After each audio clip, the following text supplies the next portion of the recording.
Hey guys, what's going on? So we're out here in the garage today.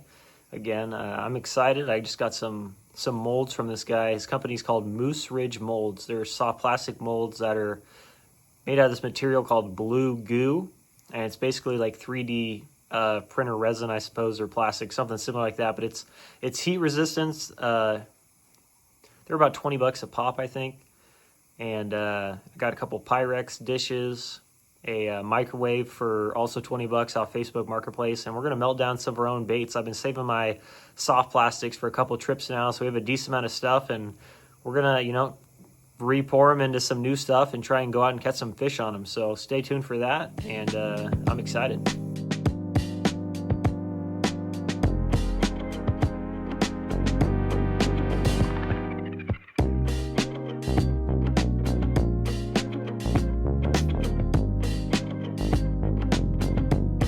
All right, so here's our little setup out here in the garage. I got just this little folding table. These are those Pyrex measuring cups I got.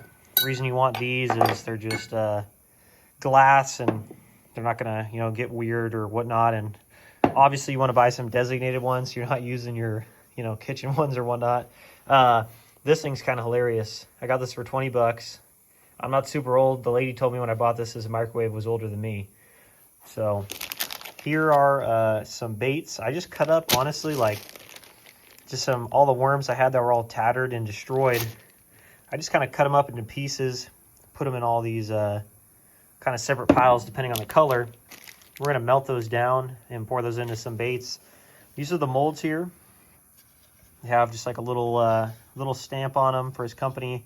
And these are considered an open pour, right? So it's not like an injection mold where there's openings on the end and you're going to be, pouring in or injecting, I should say, plastic in. This is just literally going to be pouring it straight out of the spout of the measuring cup into here and let it dry and pull them out. So it's pretty painless. But yeah, these feel pretty solid. They got some decent weight to them, but you can tell the details pretty nice. I'm happy with it. We're going to give it a shot and see what happens, but I'll kind of walk you guys through the process. All right, so we got our plastic cooking away in there. Obviously, you want to make sure you're in a well-ventilated area. You got a fan running. I'm going to get a respirator on, so I'm not going to be talking when I'm doing this. But the important thing I'll show too when it's done is you don't need to actually get this to like 350 degrees like you would like plastisol. It only needs to get melted enough to where it just becomes liquid, and that's because that chemical reaction that happens with plastisol's already occurred because this was previously poured. So you just have to get it to like basically a molten state to where it's liquid, and you should be good.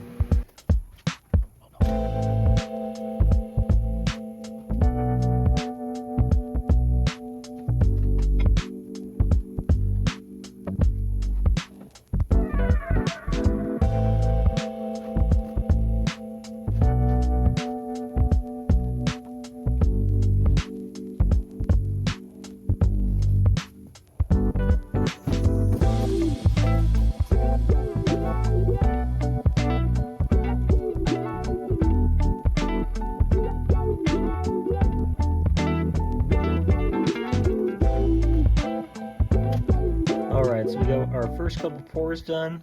You can tell on this side there was a couple of them that kind of got overfilled a little bit, a couple little extra drippings, but it's our first time with these molds, so can't expect too much. But the color looks really good. I feel like it looks kind of green on the video, but it's actually more of like a smoke.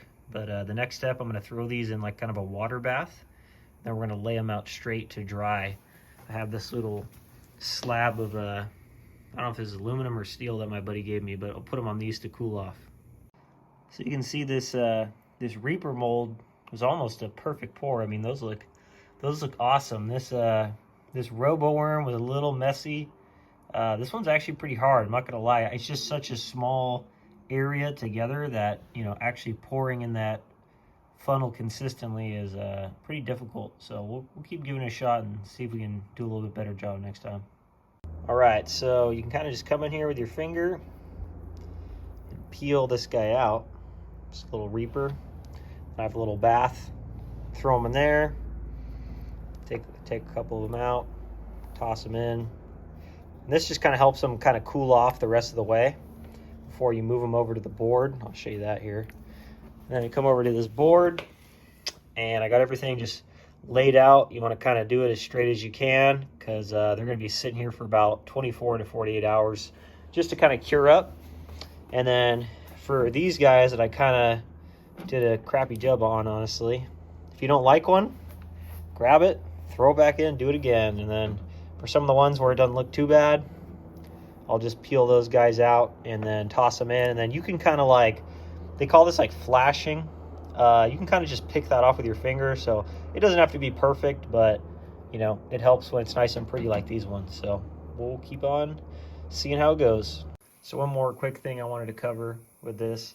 I'm no open pore expert by any means. I just started this. I got this silicone mold last week that I was messing with, so I kind of have an idea of what I'm doing. But just as far as color selection goes and things like that, because you're pouring in the plastic, right? If you have multiple measuring cups like this, you can make laminate colors, right? So you could pour a dark color first, then pour a light color over the top, and you'd have a two-tone worm. You know, if you wanted to, you know, only fill this vein up, for example, and then, you know, make the flap a different color, you could do that. You could pour sideways across the mold and make different colors. So there's a bunch of different ways you can experiment with it. You know, a common thing that people do is, like, if you want to make like a hot tip, make this chartreuse, for example, you could pour all these chartreuse and then leave the body green pumpkin. So we're going to mess with some stuff like that. I've never done it before, so we'll see how it comes out, but stay tuned.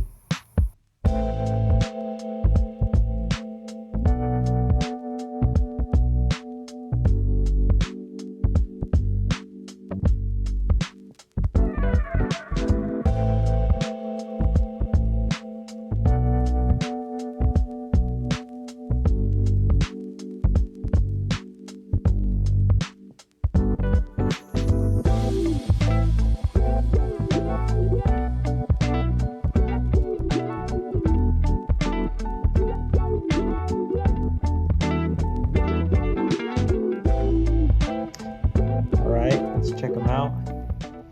You know, not perfect by any means, but that's pretty cool actually. This one, I feel like this one's gonna look pretty good. Let's see. Yeah, I mean it's a decent little kind of laminate highlight color, whatever you want to call it. But you know, for the first time, I'm sure there's a better way to do this, but we're kind of just experimenting, and that's kind of part of what makes this fun. These ones, let's see how these came out. Yeah, nice little hot tail. I mean, these are going to get bit. I don't think the fish really care that much, and you know, once we're done with them, we're just going to melt them back down and try again. So I have a little bit more green pumpkin and some other colors. I'm just going to kind of scoot through these, and then I'll, you know, check with you guys at the end of the video.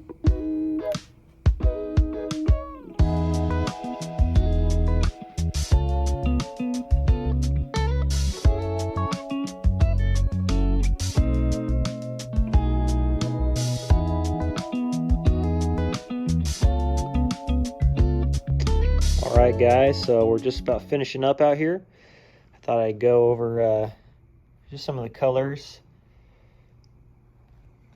give you guys an idea of what everything looks like. I mean, that's kind of a natural shad, some green pumpkin. I actually really like these ones. They're almost kind of like an oxblood red, and then some of those worms. But I mean, you can see overall, like I said, we got the molds right here. They worked really well. I'm really happy for, you know, 60 bucks. I mean, look how many baits we just made, and I was probably out here for an hour. So if you guys got a bunch of stuff laying around, or you want to start saving it in the future, this could definitely be worth it for you. All right, excuse my face. I look a little crazy because the mask I was just wearing for the last hour or so. But hey, you know, I mean, for 60 bucks, that's a pretty good deal. I'm pretty happy with that. I think, you know, in the future, if you wanted to get some plastisol and potentially make some of your own colors, it could be worth it. But if this is as far as you wanted to take it, I still think it'd be worth it. I mean, all that was just going to be trash, and now it's, you know, being made into baits again to go catch some fish on. I'm going to be heading out to Folsom Lake again this week, so we'll see what happens. I'm going to throw those and hopefully get some fish catches on them so we can show you.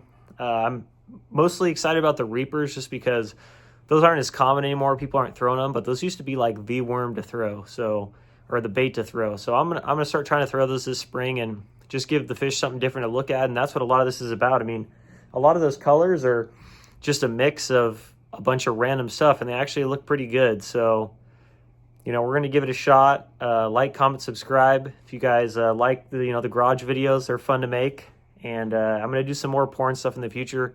I definitely see myself buying some more of these molds, especially at the price. I mean, you really can't beat it, and I don't really know if they're ever gonna go bad.